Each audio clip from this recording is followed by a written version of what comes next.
Hi Year 9, Mr. Tapley here for your next lesson of Year 9 Humanities. This lesson we are looking at the Australian electoral system.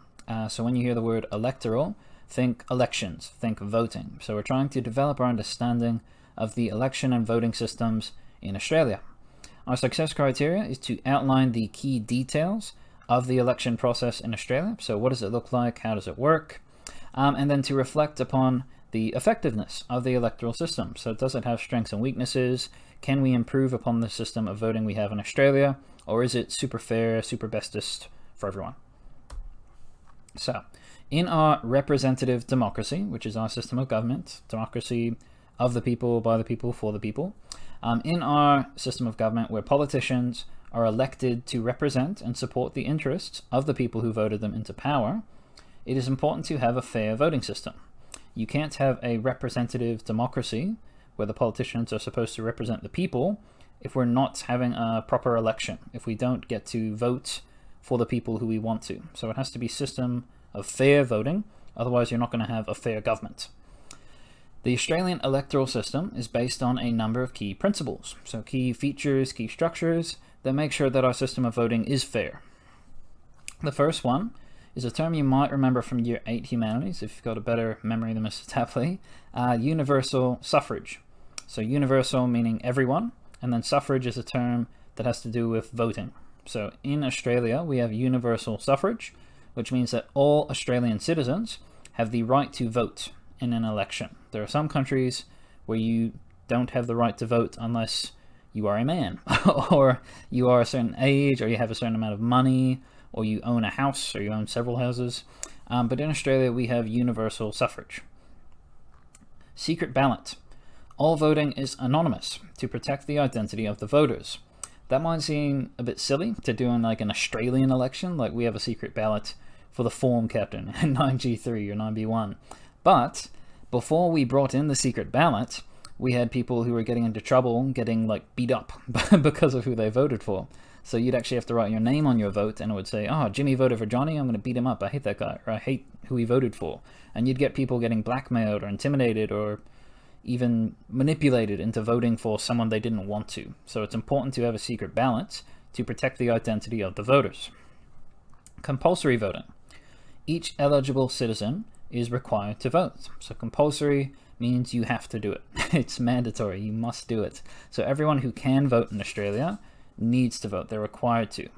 And the reason we have that is that the government can't represent the people if only half the people vote. Otherwise you're going to end up with a system of government that isn't representative, which you need in a representative democracy. In America, Mr. Tapley's old stomping grounds, they do not have compulsory voting, and you get something like 50% of the country who actually vote. And then everyone complains about the government, like, oh, these guys suck. And it's like, did you vote? I'm like, well, no. It's like, well, there's your problem. If you had voted, you would have gotten a better government. Fixed terms. So terms are, well, you guys should know this from school. It's a period of time. So politicians can only be voted into power for a period of time. They don't have an indefinite amount of time in parliament, in government. Australians vote politicians into power, and after a certain number of years, they are kicked out or they are re-elected. So you have to have an election every 3 years, and the politicians need to be re-elected to get back into office. And having those regular elections, as opposed to having one election every 100 years, allows the government to adapt, to change to the views and interests of the people. If we invited someone into parliament, into power, who said, I don't really like gay marriage, and at the time, the people said, yeah, sure. But then 5 years later, we changed our minds, but we didn't have an election for another 50 years, then the government wouldn't be doing what the people wanted. So it's important to have fixed terms, regular elections, to get the bad politicians out, to get the good ones back in. And then the final thing is, the final feature of a fair voting system in Australia is something called one vote, one value. And what that means is that the vote of each individual is considered equal. So that means that the vote of someone who owns 1 million houses and has $50 billion, that vote is the same amount, the same worth, as some silly secondary teacher from Glen Waverley. Or the vote of a man is equal to the vote of a woman, or the vote of a person whose parents were immigrants but still Australian citizens is equal to someone who's been here for 1,000 years. So one vote equals one value. So it's the same for everyone. It's equality. So now that we know a little bit about the system of voting in Australia, we're going to look specifically at the House of Reps and the Senate, because the voting is a little bit different for those different houses. So we have our lower house and we have our upper house of Parliament as part of our bicameral system. Two houses, two levels. So we'll look at the different rules and practices around both of those, and then we've got a couple of questions to finish off the lesson. So in the House of Reps, in the lower house, an election is held every 3 years. All Australian citizens 18 years and plus are required to vote, and if you do not vote, you will be fined a certain amount of money. And if you continue to not vote, you don't have a good excuse for it, you could even be imprisoned. So it's good motivation to go out and vote. In each election, you will have to vote for your preference of your local and your state representatives. So in the House of Reps, you have your local electorate politician. So the representative for Chisholm, for example, is our local parliament member. And you need to vote for your state rep, so the Senate, the upper house, because that's the state's house. There are 151 electorates around Australia. You've got a neat little map over here. It's a bit hard to see. I'll steal it from your textbook, so you can go find it. You can zoom in. But basically, those little blue squares, that's how many electorates are in each state or territory. So you can see we've got 16 electorates in Western Australia, 10 in South Australia, and 38 in Victoria. So there are 151 electorates around Australia. How we decide what an electorate is, we usually go by population. So each electorate covers approximately 95,000 voters across a number of different suburbs. So obviously we don't have 95,000 people living in Glen Waverley. It seems like it sometimes, but we don't. So the electorate of Chisholm actually covers Burwood, Glen Waverley, Mount Waverley, Box Hill. It's also got parts of Forest Hill, Ashwood. I just ran out of room. Chadstone even. So you can see that in somewhere like Northern Territory, where their population is much lower, which is what the pink circle is, so 245,000, they have significantly less electorate reps in the House of Reps than a place like Victoria, which has 6.27 million people living in it.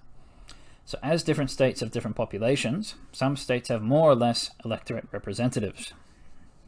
A political party member voted into the House of Reps serves a 3-year term. So we have an election every 3 years, and every 3 years we need to decide who's going into the House of Reps. Move my little cursor out of the way there. At the end of the 3-year term, the member that's been voted into Parliament, they're not going to get kicked out. They have a chance to get back in. They just have to stand for re-election. The Senate. So the Senate being the state's house, so where the state reps are located. So the Senate represents the interests of the states to protect less populated states. The Australian Constitution stated that each state would have an equal number of members. So if we look back at our electorate map, in the House of Reps, there's going to be 38 blokes who are trying to get good things happening for their electorates in Victoria.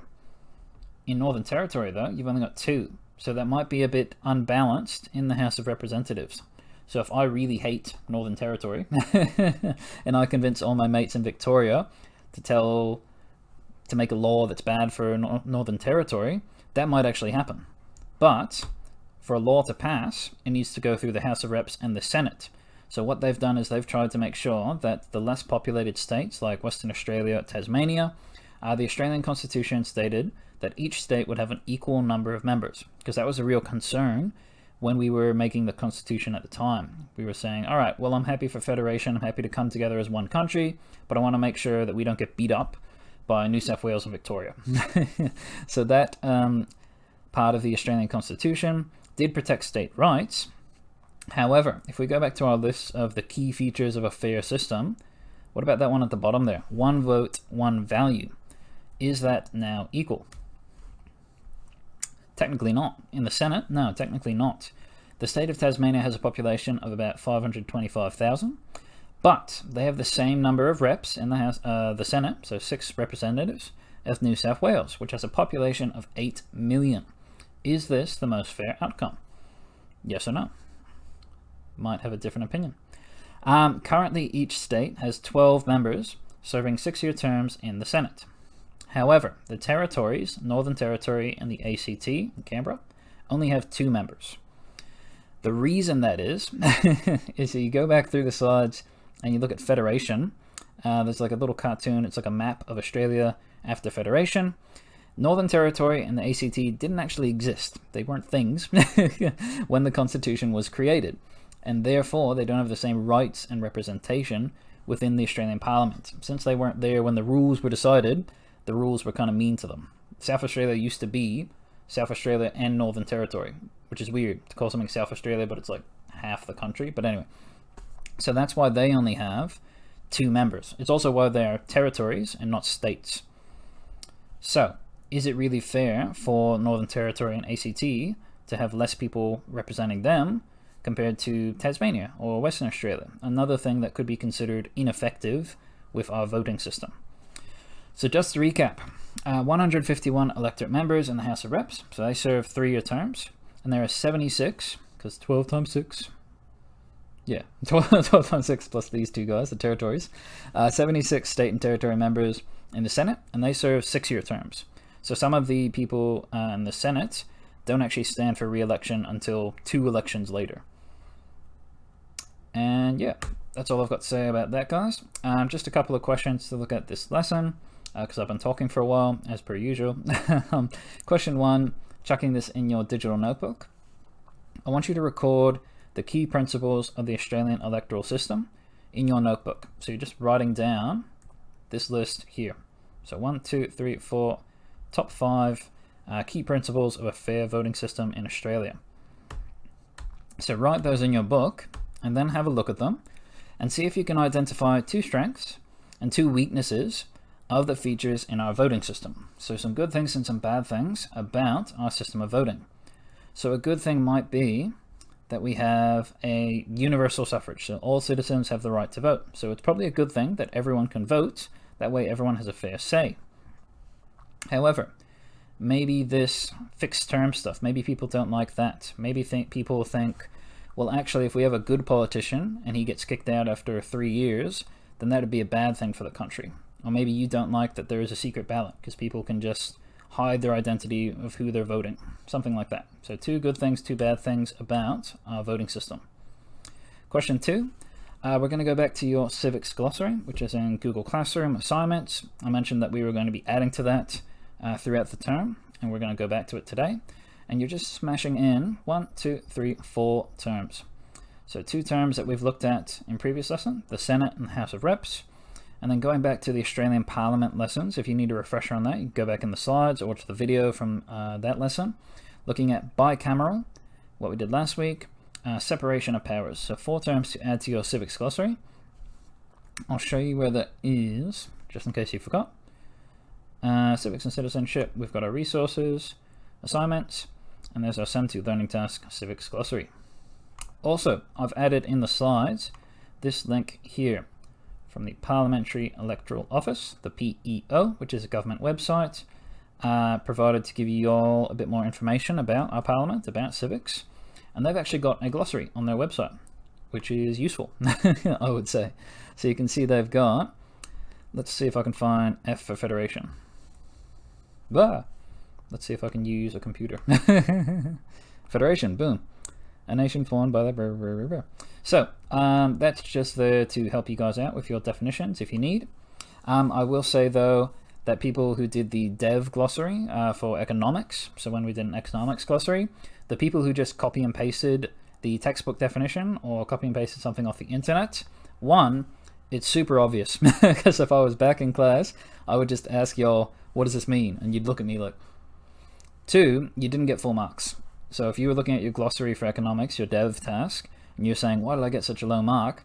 It's because for every person who wrote down a full textbook definition without changing a single word or a single letter, I gave you half a mark. So when we submit our learning task for the civics glossary, keep that in mind. You need to write these definitions in your own words. I'm not going to make you come up with your own term for House of Reps. Obviously not everything can be written into your own words. You can't just say, oh, it's the home of people. That's not going to work really, but you can write most of those in your own words. This is just here to help you, not to do your work for you. So 4 definitions for your civics glossary, and then writing down the key principles of the Australian electoral system in your notebook with 2 strengths and 2 weaknesses. Not for each principle, but in total. And that's all you got, guys. Any questions, please let me know. Otherwise, best of luck, and cheers.